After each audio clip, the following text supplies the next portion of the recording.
Welcome to this video on the Zenware channel. My name is Shri Satguru, Buddha Rawa Bhagwan. Today's video on the channel, we're going to talk about the streets, we're going to talk about ancient traditions of magic and technical abilities or technologies that can be utilized in certain magical systems. So, street names. Some places have them, some places don't. Why do some places have them and why don't some places have street names? Or why is it that in some places street names are so complicated and so complex with so many signs and everything everywhere that it is difficult to map out and to follow and to not get lost? Difficult to get a full understanding of the place. And why is it that some places have street names where it's very simple? What is the difference? What does it do? Well, if you have those street names, it's probably easier to get around the place with street names. Except if you're a local and you know the place because you had to learn the place because there was no street names, then I guess it would be easy to get around if you were a local and you had other ways to learn the place where you are, where you operate, where you live, where you function. So street names make the place more efficient. It also makes the place more efficient if you're getting new people coming into the area. So that can be a good thing because it makes the area more efficient for immigration and stuff like that, right? Because immigrants can move around without getting lost and get an understanding of the land without getting lost and all these different things, right? Because they're street names, okay, and that's a good thing, right? But at the same time, are there reasons why you wouldn't want to have a street name? Okay, so why do some places conceal their street names or hide their street names or sometimes take down a street name from a specific post on purpose or things like that? Okay, why are some street names put in weird places so that they're hard to see? Okay, hard to map, hard to measure. Okay, because there's an art to that. Okay, for anyone who knows enough about these things, you know that streets are vulnerable. Okay, streets is where everything is taking place.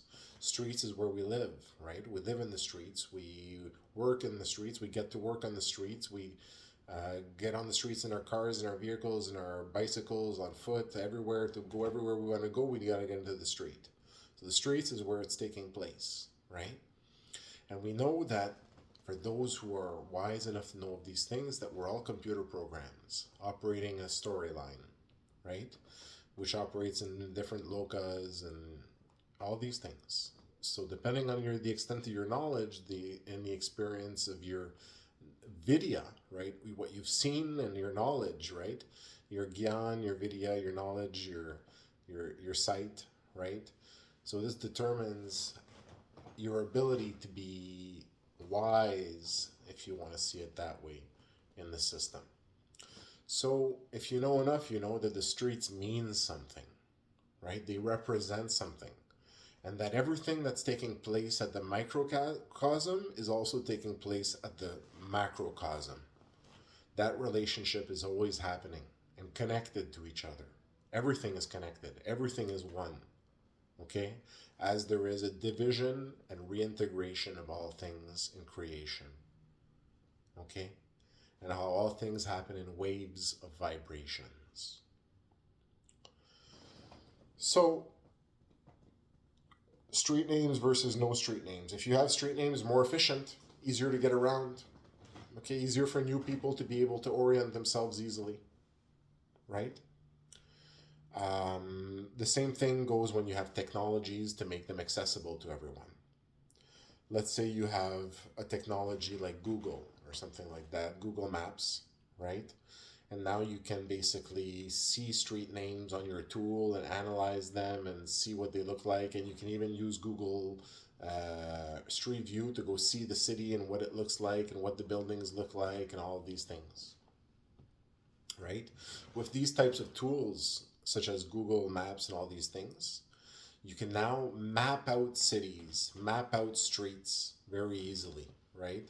And anyone can do that within the world, right? Because these are translatable tools that translate all languages. You can map out areas of the world, map out the streets, and check what are the streets and how they connect to other streets, and check the general area and how it looks and all these different things, right? So the intelligence on our streets has increased, right? The ability to do intelligence gathering or processing with all the knowledge and information is out there on Google Maps and all these different things about our streets, right? So this is public information, right? Because it's public streets on the outside of people's homes, right? So, however, even though it's public information, you know, it's everything is connected, right? So in some ways, what happens is these streets signify things. So when systems go through these streets, when human beings go through these streets in their day-to-day activities and doing all these different things, they carry information packets, right, moving down these streets. And these streets represent things within the story. Now, I'm not going to tell you all the secrets. I'm not going to tell you the secrets of what they represent. I'm not going to tell you how any of those things work, okay? Because that's knowledge that is earned, not given, okay? But, all knowledge is given even when it is earned, right? All true knowledge. So what I will tell you is that some streets have a meaning, okay? And you can potentially understand the meaning of that street by looking at its name. So if you can localize a street with its name and with a tool like Google, you can now mount operations against that street, right? And since that street has a connection to the computer system in which we are, you can also, with that street, interact with those functions that are represented by that street. And some streets are very important. So a city also is a microcosm of creation. A city and and the environments around. A city is a center for the environments around. And that's how things used to be made in maps, right? A long time ago. The city was the center, and then there was the area around.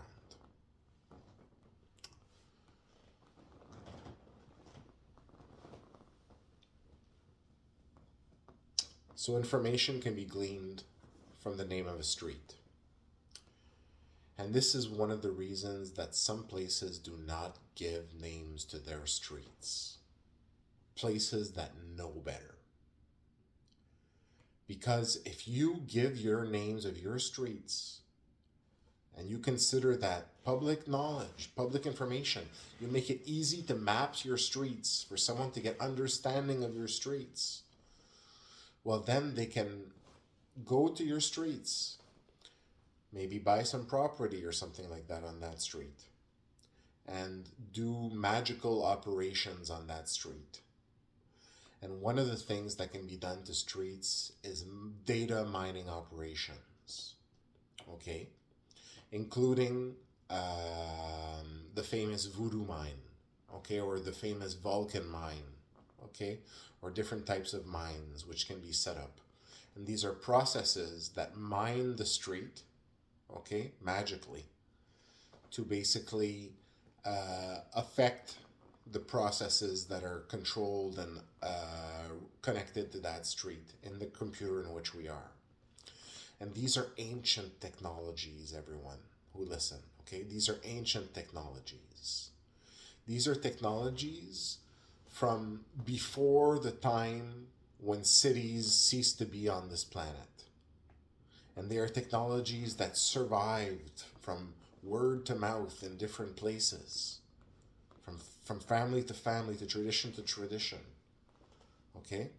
And these technologies come back like the voodoo mind, from when there was cities on the earth, and then when there was no more cities, the technology survived in tradition lineage because people survived, even though cities disappeared.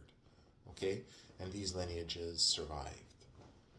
Okay, so there are lineages like that that can be used to mine the streets and mine the functions of the system that are connected to those streets. And this is really, really, really, really, really, really specialized technological knowledge. And it can be applied in many different ways to do many different things. Okay?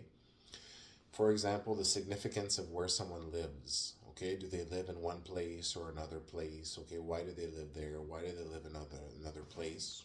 Okay, do they live in the center of the city, downtown? Do they live in another place around the city?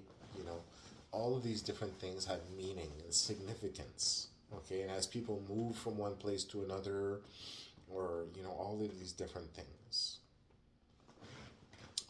people are computer programs, and their homes represent things in a computer. Okay, as streets represent things in a computer. Okay, all things represent something in a computer. Not necessarily the same computer that you're used to, though.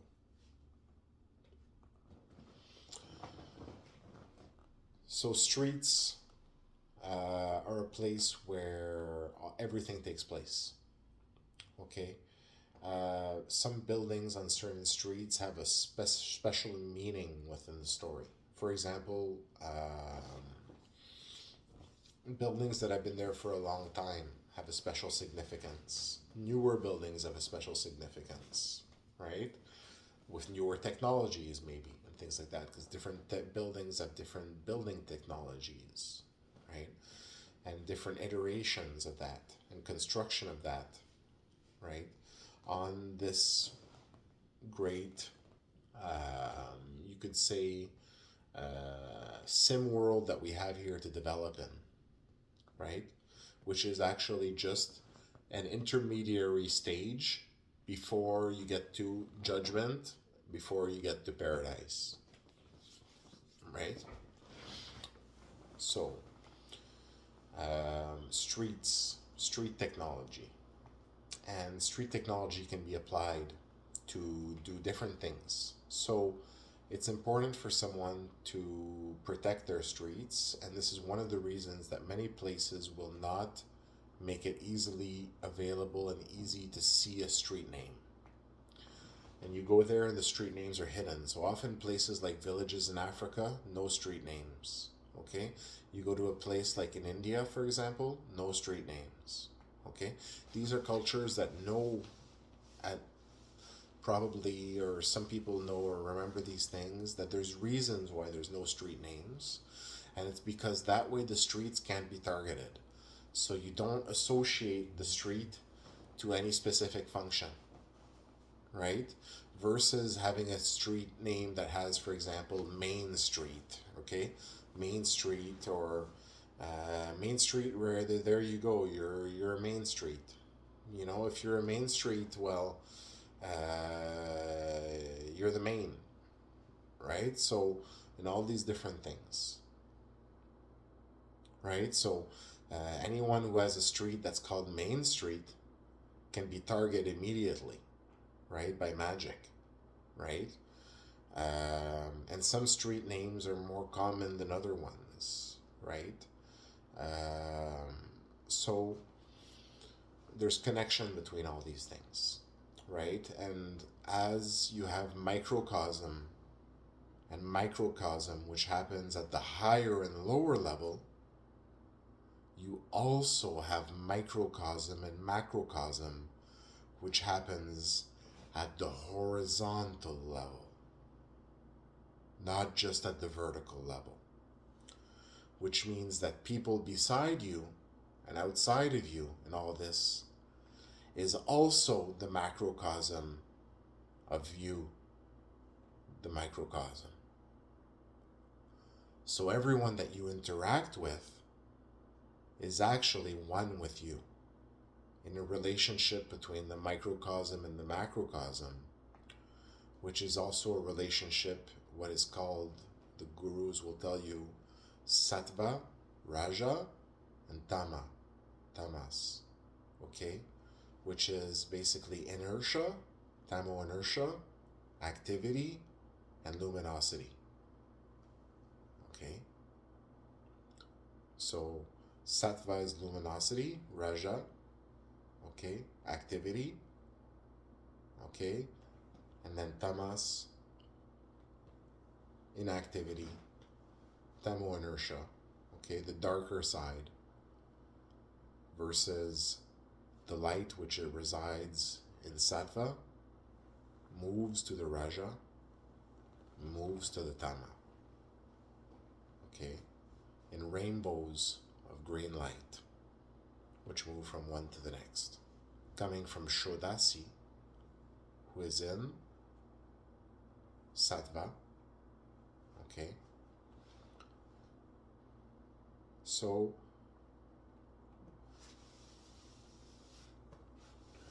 this is how it is. This is how it is. These are truths of things, okay. And I'm going to end the video on that note. Thank you for listening to this video on the Son of Word channel.